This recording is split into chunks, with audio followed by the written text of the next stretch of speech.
Hey everybody, it's Jason with Parallel Reality coming back with you today. This time, we're actually doing something for the first time on my channel here. It's not something I really normally have ever done. In fact, I've never done it. I do talk about pop culture occasionally, usually when I'm out of town because I can't keep up on the news itself while I'm out. Because I don't bring my equipment with me down there, the video stuff. So just do pop culture stuff that has no real time frame on it. So yeah, there you go. So I figured I wanted to try to do a trailer reaction. So Fantastic Four First Steps. And I've mentioned before in other pop culture things that I am a big fan of the Fantastic Four. I wouldn't say huge fan, and certainly don't know everything about them, but I really, really enjoy the Fantastic Four and the comics and everything. So I was excited to see this trailer, and just first and foremost, I really, really like this trailer. I haven't seen an MCU movie in the theater since, I think, Infinity War, when the weekend it came out. So it's been a while, and I saw this and I was like, yeah, I think I'm probably going to end up going to see this in the theater.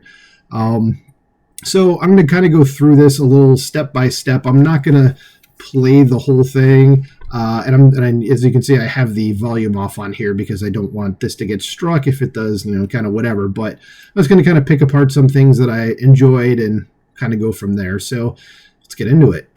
Clearing my throat. Let's do it. So we're going to go ahead, and I like the why did it do that? Oh, okay, let's try that again. All right, so it is playing by itself, but we'll just stop it there. I do like the aesthetic it has, first of all, showing them as a family. That just came across to me like that's what the Fantastic Four is. They're a family, and you have Pedro Pascal playing Mr. Fantastic / Reed Richards. Vanessa Kirby is Sue Storm or Sue Richards. She's the Invisible Woman, started as the Invisible Girl.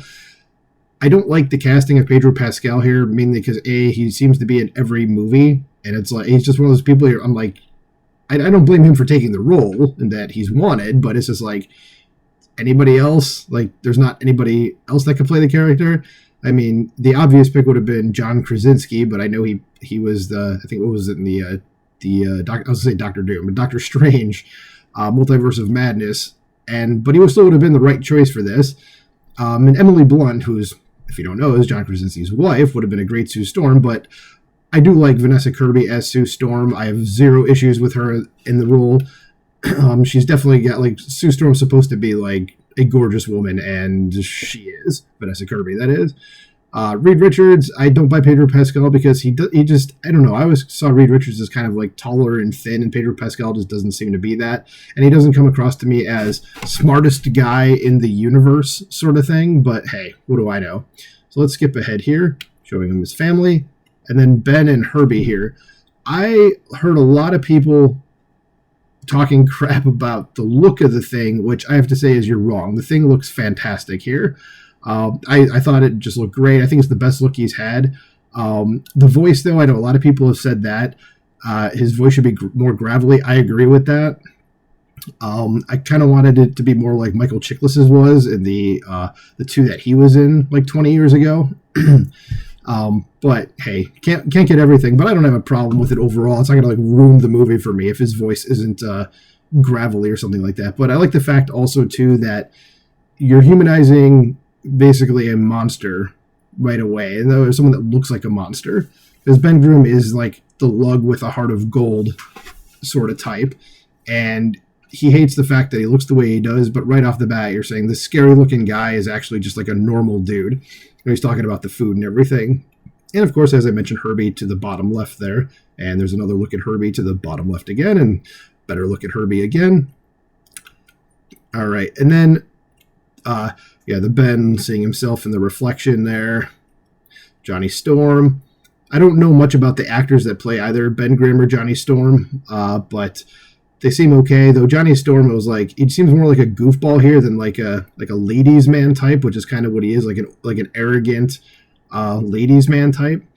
Reed and Sue. Then Galactus coming. And okay, speaking of Galactus, here we go. And it's not a cloud this time for Galactus. The scale probably seems, at least from what he was in the original comics, probably a little bigger than he should be, but still, it's fine. And if you don't know anything about Galactus, you read, was it Fantastic Four, Volume 1, numbers 48 to 50, which is the first appearance of the Silver Surfer and Galactus, and you don't actually see the Silver Surfer in this, and it's a female, which is disappointing for me because Silver Surfer is my favorite character and has been since I started reading comics. So to see him not portrayed as what he actually is a bit disappointing, though the actress playing the Silver Surfer, she's phenomenal. She's a phenomenal actress, so maybe there'll be something redeeming there for me, but it kind of sucks when it's like your favorite character and they're not going to be represented the way you wanted them to be, even though, yes, there was the Silver Surfer from the Rise of the Silver Surfer movie from like 20 years ago. I mean, if they would have Doug Jones play the character again, but have Lawrence Fishburne do the voice, no problem there. But Galactus, to me, though, at least bring Galactus in the first Fantastic Four movie seems like a bit of an overreach. It's like I know people wanted Galactus to be shown in a Fantastic Four movie, but he's more of a Thanos type villain where it's like build the entire saga, like build like the next 3 phases around the confrontation with him, so it feels like something major is happening, because that's what's really going on. It shouldn't just be like the Fantastic Four versus Galactus, but there must be a reason that he's being put in here so early.